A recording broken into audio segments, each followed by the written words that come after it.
Hello, morning. Uh, Good day. Today I'm doing a recording for the EEF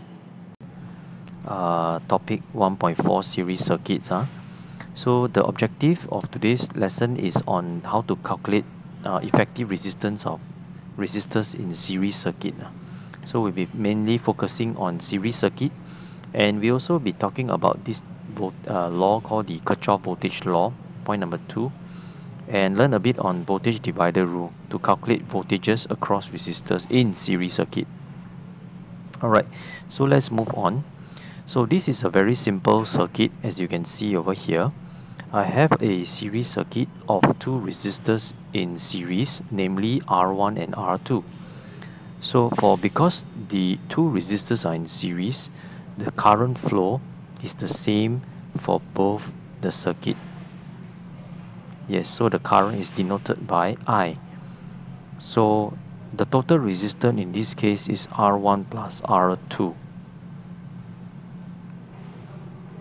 Okay, now once you have a circuit like this that involves three resistors, namely R1, R2 and R3, the current the I current that comes to the circuit at the junction here will be splitted into two paths. Right, you can see by the two arrows here. So one of the current will go to the resistor R3 and another current will enter into resistor R2. But the sum of these two current, okay, will be equivalent to the total current I.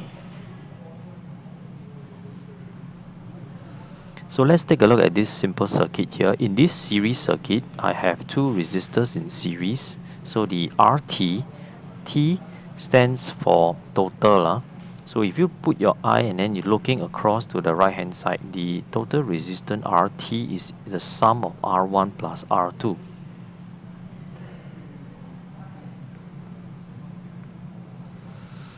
Now the power delivered and dissipated in this series circuit is controlled or governed by this equation, where power equals to I squared times RT, where RT is the total resistor.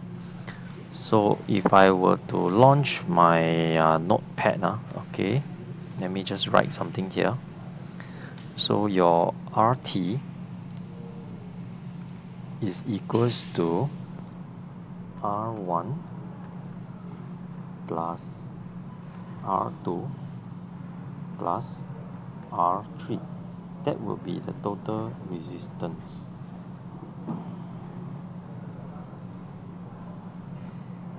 Okay, moving on. Now if you have a circuit like this, find the RT and IS. That should be fairly easy.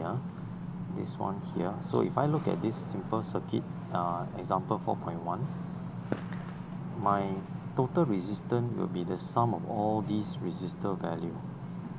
And so if I look at it, I have a resistor here is 2 ohm, 7 ohm will be 9 ohm, plus 2 ohm will be 11 ohms, 11 plus 5 will be 16, 16 plus 3 will be 19, 19 plus 1 will be 20 ohms.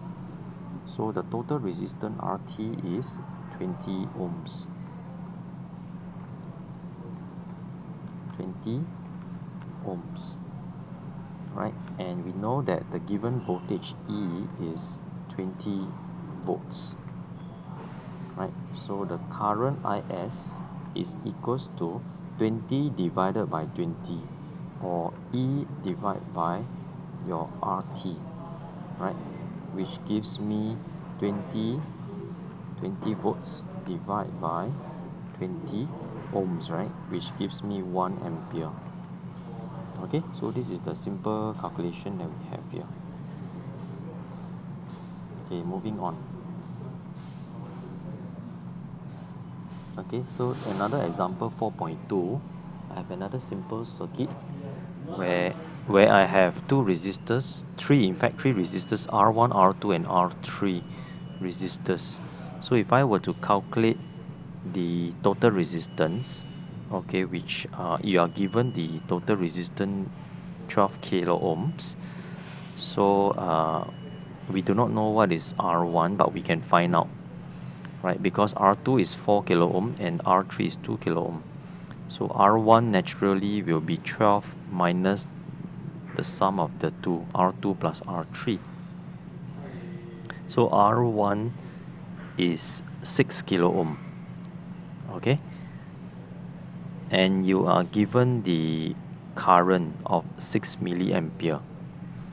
Okay, so how do we do? So RT is 12 kilo ohm, kilo ohms, and the current I is 6 milliampere. All right, and we know that V equals to IR, or E equals to I times R. So we can calculate E, which is 6 milliampere times 12 kilo ohm, 12k, right, which gives me an answer of how many? 6 times 12, 7.2 volts, I presume. 7.2 volts.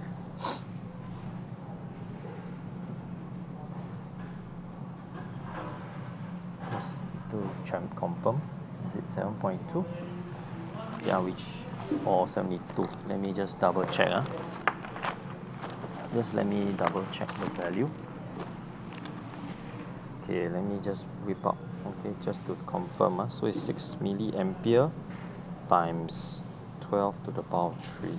Sorry, it's actually 72 volts. 72 volts. Okay, so this is come to the end of this example 4.2. I will stop here and I'll see you in the next video.